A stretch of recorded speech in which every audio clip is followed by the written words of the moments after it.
We are taking a look now at the beginnings of this train station at Greensburg, Pennsylvania. And the origin was this little shanty right here. This is the railroad just completed. This is the tunnel that used to be there. This shanty had been used by the engineers, the civil engineers, who were the guys in charge of figuring out the line for the railroad and supervising its construction. This is a place where they had their office and where they kept their measuring instruments, their mapping, and where they operated from while the line was being built. However, when the railroad was beginning to start operating in 1852, this was what was used as the train station because the Pennsylvania Railroad was very short of money at that time. So they simply used the little shanty that the engineers had used. This was 1854, and you can see over here the temporary station was still in place. A couple buildings had been built, probably for baggage handling and tools. We can get a larger image of that.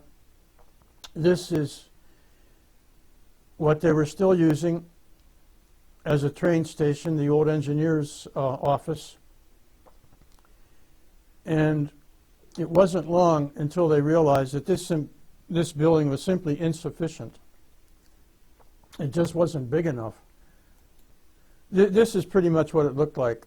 This is my attempt to give an impression of how it looked there in the 1850s. And frankly, there's no one alive today who knows exactly what it looked like. I just do these things to kind of memorialize them somehow, to give some visual approximation of what it might have looked like. And by 1860, things had gotten to the point where they had to build a new station. This is the kind of motive power they were using then. This is the Matthias Baldwin engine called the Indiana. This is the new station that was built in 1860. And it served actually for quite a while until the present station was built in 1910. This is Sanborn mapping from 1886, showing that they have a little roof out front for passengers to gather under. The office was in this little part here, and there were two waiting sheds, waiting areas, one for men and one for women. And I don't know why they had to divide them up. This gives a look from up on the area up above. This back here was baggage express office.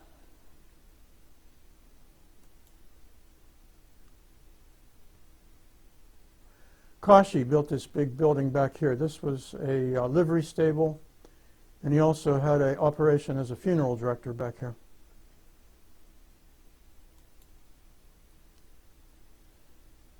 The tunnel is still there. A large building over here has been built.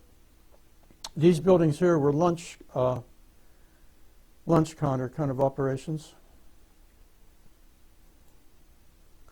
This brings us to 1898, when soldiers were departing for the Philippines in the Spanish-American War.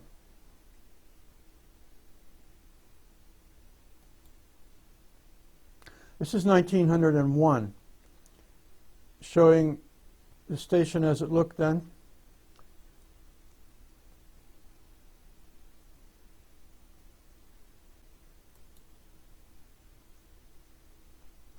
On a day that was less populated, people milling around and waiting. This view gives you an impression of the station, showing you that it wasn't just built as a rude shanty. It did have some elements of style. It had the bracketing under the eaves and the pilasters on the side. And to my surprise, it was built with a flat roof, which never seemed to be very much of a good idea, but architects at that time were just starting to try that out. This is a print I did showing what the thing looked like in the 1870s. This is the station over here. This was the Episcopal Church back here, lunch counters over here, and of course the tunnel, which became a problem because as traffic increased, they really needed more than the two tracks. They had to put in a third track or a fourth track, and the tunnel wouldn't allow them to do that. Another issue was height. There was a dip here at the station, and trains going west often had to back up to get a head start so that they could pull up this dip. They would have enough traction to get out of the low area. And so when the tunnel was removed, this whole area was raised about 4 feet to give the railroad the leveling that it needed so that they could pull out of the station without having to back up to get a head start. And this shows the beginnings of the renovations when the tunnel was daylighted, which means simply removed, and when the track level was raised, and when a new station, railroad station, was built. This shows them tearing out the tracks toward the uphill side. This is St. Clair Park down here. And they were removing this area here so that they could build more tracks, which was also facilitated by removing the whole tunnel. Now this shows us the view looking east when the tunnel was put in under the railroad and allowing what we know now as College Avenue to go through underneath the railroad, because prior to these renovations in 1910, what we know as College Avenue dead-ended at the railroad. They simply dumped their fill on top of it.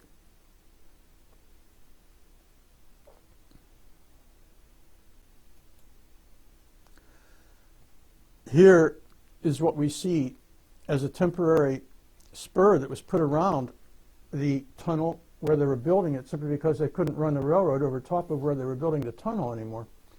And so they built this temporary fill out here to make sure that the main line could continue running during this period of building. Now, we've come about as far as we're going to go on number 2 here. And the next time we'll see number 3 in this little series, and it'll show matters concerning the news station, which you can see back here.